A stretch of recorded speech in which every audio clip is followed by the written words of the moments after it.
बहुत ही सूक्ष्म दृष्टि से देखने पर, बहुत ही विवेक पूर्वक देखने पर अथवा होश पूर्वक देखने पर ऐसा प्रतीत होता है कि जो सृष्टि के आदि में ईश्वर ने, परमात्मा ने जो ज्ञान ऋषियों को दिया था, वो ज्ञान धीरे धीरे लुप्त प्राय होने लगा। तो फिर धरती में जो उस समय के ऋषि तत्व थे, उस वैदिक ज्ञान को पुनर्जागरण करने के लिए उपनिषदों का उपदेश दिया, जो कि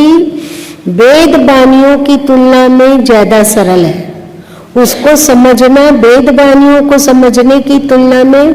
ज्यादा सरल है या नहीं? अब उपनिषदों में जो ज्ञान था वो बहुत दिनों तक प्रकाशित हुआ और मानव समाज को मार्ग दिखलाता रहा, पर बहुत काल के बाद उपनिषदीय ज्ञान भी समय समय लुप्त होता गया। तब श्री कृष्ण उस उपनिषदीय ज्ञान को श्रीमद् भगवत गीता के द्वारा फिर से धरती पर प्रचार प्रसार किए और लोगों को जीने का सही तरीका दिखाया। ठीक है, परंतु उपनिषदीय ज्ञान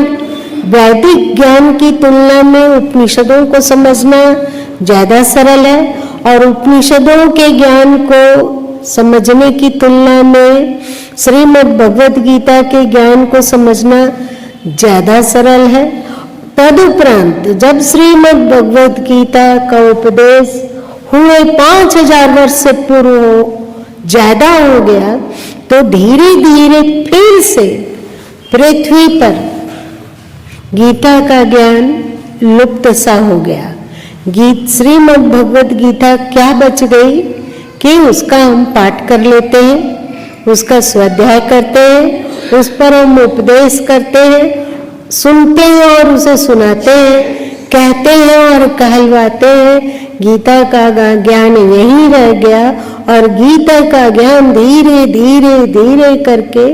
उनका जो कर्म करने का सिद्धांत, उनका जो अध्यात्म में अग्रसर होने का सिद्धांत, उनका जो जीवन जीने का सिद्धांत, ऐसा जीवन कि जीवन जीते हुए भी, कर्म करते हुए भी, कर्तव्यों में भली भांति प्रवृत्त होते हुए भी हम असंग रह सके।